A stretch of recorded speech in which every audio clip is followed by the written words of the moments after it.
The Suicide Boys have done something I believe almost nobody could have done. And I think they did it without even realizing they were doing it. They have become completely different people while maintaining the edge of the music they create in terms of sending hope and possibility to the world. They've gone from a group whose name started in a way to end their life if they didn't make it and become successful. While I haven't had the chance to sit down with both of them and talk through their entire story, I've seen enough to know where they've come from and where they are today. Starting with, as soon as I began listening to Suicide Boys back in January of 2022. That was the very first time I heard a song, and it was "The Number You Dialed Is Not in Service." I called the phone and said, "Not in service." Perfect for a therapist. But when I first heard that song to now, I'm a different person. And I'm a different person because of them. And I'm somebody that you would never have seen associating with them 5 years ago. And today, I consider myself a friend. I consider myself a fan. I consider myself someone who appreciates the message that they're sending to the world. When I first heard them, I was disturbed. I was a little bit concerned. And then I watched the No Jumper podcast from back in, I don't know when that was, 2016, 17, something like that. And I saw Ruby and Scrim completely bash, trash, and deny God. Totally making fun of him. Lucifer, please come save me from crucifixes at my feet.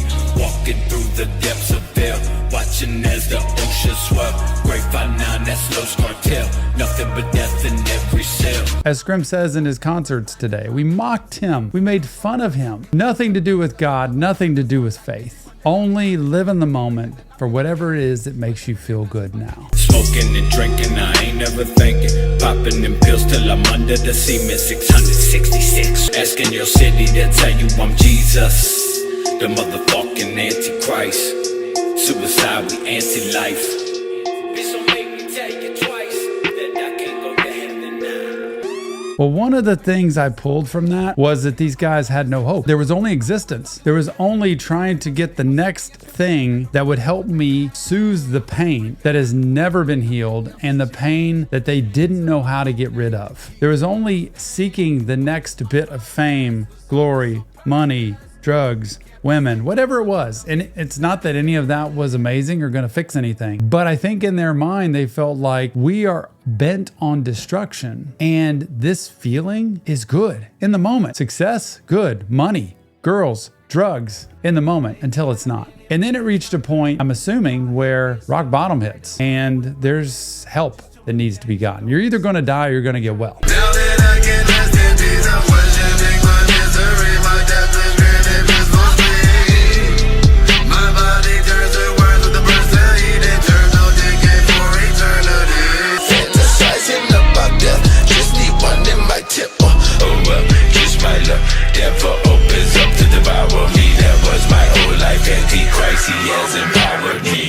One of those two things is going to happen. And I think with at least Scrim outwardly talks about in terms of recovery and, being close to death, that when you get enough recovery and you realize that your self-destruction is really just an exemplification of all the pain, trauma, misery that you've been through in life that you're just carrying with you. And you're trying to heal all that pain through self-destructive behavior. And once you realize you can let that stuff go, not just forget about it. You cannot just forget about pain and trauma from the past, but you can put it in front of you. And when you get help, you can sit with somebody and work through what do all these things mean and what really was my fault and wasn't my fault, because a lot of it's not even your fault. Children pay the price for adult choices, and they've grown up in situations where they've had enough of their share, but they're talented. They've got a gift, each of them separately, and together, superpower to be able to change the world and do a lot. And one of the things that I noticed was that when they started to change, they didn't purposely and intentionally go out to make some big grand announcement. I think they evolved over time. I know how it goes.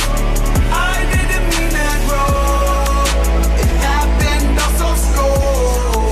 I'ma struggle till I'm sold. I think recovery settled in. I think living life on life's terms settled in. I think trying to be better people settled in. I think trying not to seek the fame and the glory and the women and the drugs and getting into a clean life where they're actually productive settled in and they started to like it. But what are the fans going to think? What are people who've loved your music filled with self-destruction, drugs, suicide, ending your life? What does having music bent on that do when you don't want to do that anymore? Because you know what? When you change your life, when you change your soul, when you reach your soul and realize it's meant for good, you can't live that way anymore. That's part of redemption. That's part of changing your life and saying, I'm not going to live that way anymore, is you cannot continue to be the same. But you know what?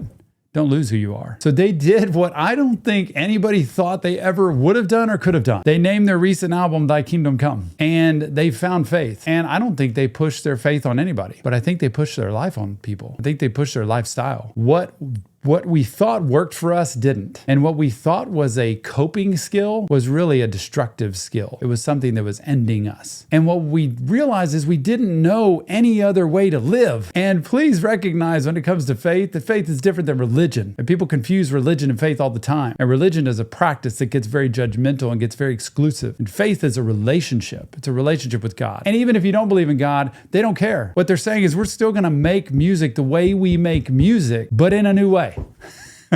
We're gonna still make fire music. Hopping out the fucking porch, I stepped into a crowd seat. 7 up on the phone on the shit I've seen, I need some first aid. Made a fucking nightmare while pursuing all of my dreams. Hard from the hobby to the shadow like a low. Trapping up the shotgun, dabbing all your stuff on. But we're gonna include hope and possibility. And the fact that no matter how dark and desperate and hopeless you feel like life is, rusted hope can be cleaned and made into gold. Rusted up can be cleaned and made into gold. That you can actually find a way to be able to live a new life for a new purpose. And they want that for everybody. What they've had happen in their life in terms of relationship, in terms of faith, in terms of recovery, they want everybody else to have. 12-step programs have a great thing where they say you can't keep what you don't give away in terms of serenity, recovery. When you get recovery in 12-step program and you get serenity from that recovery, you can't keep it unless you give it to other people and show other people this is what it's like. And this is what you can do to get there. It's possible. So who they are now is completely different than who they are then. And I think probably for some of their music, it doesn't taste the same anymore. I'll bet for some of the old music, it doesn't taste the same anymore. I know everybody loves it. Everybody loves the old music. When I first heard it, I thought, man, I really love this beat. And I love their presentation. I love how they do their songs. I love them, but I don't like the message. I don't like the words it's saying. I don't like the outcome it's looking for in life. And slowly but surely, I got to see a different picture. I got to see a different picture because I met them. I haven't really spent any time with Ruby, but I spent time with Scrim. And I got to hear who he really is. And I got to hear who Scott is. Not this stage presence that goes on. What his heart is. And how much good he wants to do in the world. And then I've gotten to feel just from the little time I've connected or been around Ruby that, you know what? He wants healing. He wants a happy life. He wants peace. Sick and tired of being sick and tired. And it's time to live differently. When you start to look forward in your life, look 10 years forward instead of 10 years back, and you see who you really want to be and how you really want to live and what you really want to become, and you get help. Help is the key, and they say it all the time.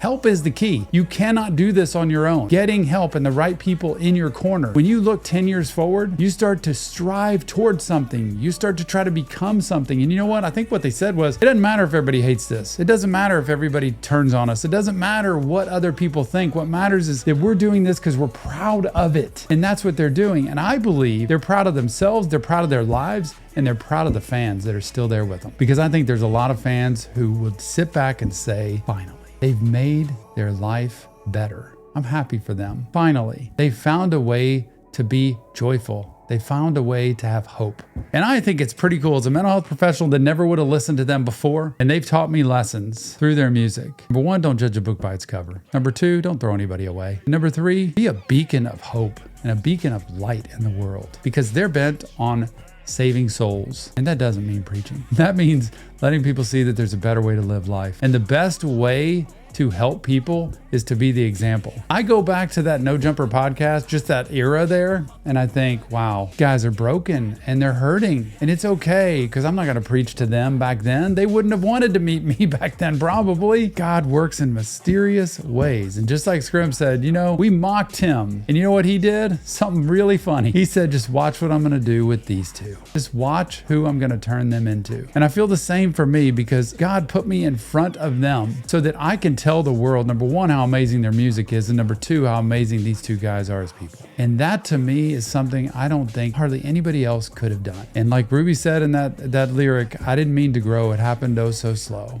I know how it goes. I didn't mean to grow. It happened all so slow.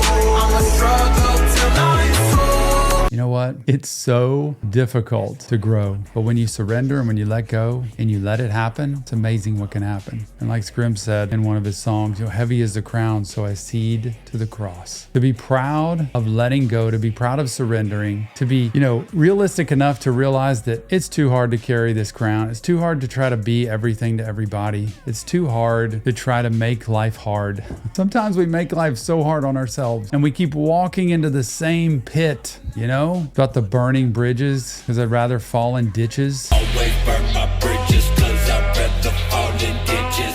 Sometimes we create so many problems for ourselves that asking for help and getting help is what it means. And as a mental health professional, I'm able to learn about them, to understand who they are, to get to know them, and to spread that message to the world. Because what I want the world to know is we can have a blast, we can have fun, we can enjoy music, we can party like crazy, we can love the Suicide Boys, we can also make our lives better. And the real question is, who do you want to be that you're not? Who do you want to be that you're not? And what does everybody else around you think about that? Because these two guys had to become what they weren't. They had no way to do it on their own. They had to have help. And that's not just help from people. That's help from God. So ask yourself, who do I want to be that I'm not? Would I want a life like they have? Not the rock star life. Would I want to have what they have in terms of their peace and their joy and their faith? Or do I want to live the same life I'm living? And if you want a different life than you have today, there's one answer. Get help. You deserve it. They're perfect examples of that. I love these guys. Grim, Ruby, thank you for who you've been, what you've done, and for including me in the journey of even accepting me as a guy who you wouldn't normally think, I wouldn't think they would give me the time of day, and they have. And I appreciate that. And I appreciate every single person, a part of the Suicide Boys community, the G59 community, who has included me and helps me be a part of it and not judged me, but appreciated me, because I appreciate every single one of you. And I'm so grateful for the opportunity to listen to this music. I'm so grateful to be a part of the mental health community. And I'm so grateful to say these boys are the exact opposite of their name.